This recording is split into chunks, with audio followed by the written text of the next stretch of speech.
أعوذ بالله من الشيطان الرجيم بسم الله الرحمن الرحيم الحمد لله والصلاة على أهلها أما بعد فأعوذ بالله من الشيطان الرجيم بسم الله الرحمن الرحيم نن به موږ خبرې کوو د یو داسې زبردسته وظیفې په اړه چې د یا لطیفو یا ودودو مبارکو نومونو سره تړاو لري.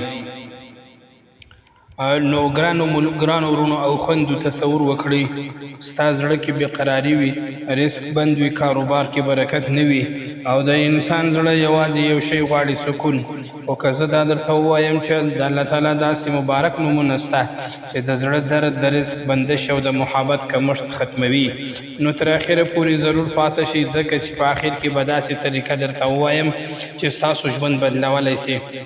دوستانو، یا لطیفو د الله تعالی یو ډېر نرم، مهربانه او پټ تدبیر کوونکی نوم دی. دا نوم د هغه خلکو لپاره ډېر قوي اثر لري چې مشکلات لري یا د ژوند لارې یې بندې ښکاري، او یا ودودو معنا لري ډېر مینه کوونکی، د بندګانو سره محبت کوونکی رب. کله چې انسان د دې نومونو ذکر کوي نو د زړه سختي نرمیږي او د ژوند لارې ورته خلاصیږي. دوستانو، دا وظیفه یوازې یو لفظ نه دی، دا د زړه او روح علاج دی. ډېر خلک وایي، شکایت کوي چې رزق کې بندش راغلی دی، کاروبار مې خراب شوی دی، د خلکو محبت ختم شوی دی، په کور کې جنجال راغلی دی، زړه کې بېقراري ده. نو د دې ټولو لپاره د یا لطیفو یا ودودو ذکر ډېر مجرب ګڼل کیږي، خو شرط دا دی چې په یقین سره یې وکړي او زړه کې امید ولري. اوس راځو دا وظیفه په اخلاص سره وکړئ، د چا ضرر لپاره یې مه کاروئ، یوازې د خیر، رزق، محبت او سکون لپاره یې وکړئ. که دا عمل په یقین سره وکړئ نو د علماو د تجربو مطابق زړه کې سکون راځي، د رزق لارې خلاصیږي، د خلکو محبت زیاتیږي، د کور جګړې کمیږي، ذهن آرامه کیږي، ژوند کې برکت راځي. خو یاد ولرئ، اصل طاقت د الله جل شانه په لاس کې دی. موږ یوازې دعا کوو او نتیجه الله جل شانه ورکوي. ځینې وخت انسان داسې حالت ته رسیږي چې کار نه پیدا کیږي، پورونه قرض زیات سي، خلکو مرسته نه کوي، زړه تنګ سي، امید ختم سي. او الله تعالی فرمایي چې زه خپلو بندګانو ته ډېر نږدې یم. نو کله چې ته یا لطیف ووایې، ته په حقیقت کې د خپل رب رحمت ته آواز کوې.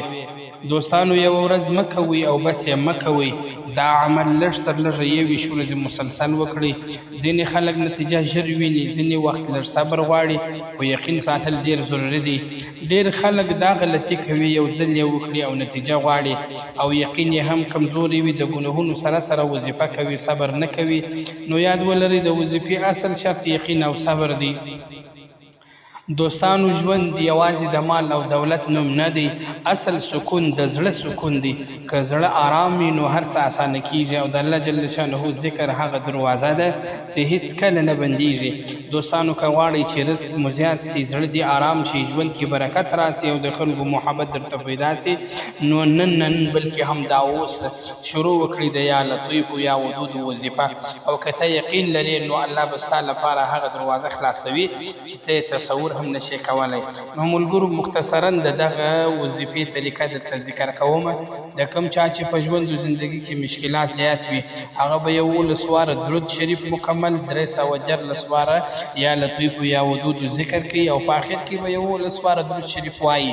دا 314 واره د هغه چا دپاره چې د کوم چا مشکلات زیات وي، او په اول سر کې او په آخر کې 11 واره درود شریف ویل. دا یوه طریقه. او که چې د چا په ژوند کې مشکلات کم وي، د مازدیګر د لمانځه بعد 129 واره یا لطیفو یا ودودو ذکر کول، په اول سر او په آخر کې 11 واره درود شریف ویل. د کوم چا چې مشکلات کم وي، د مازدیګر د لمانځه بعد به یې روزانه وایي 21 ورځې.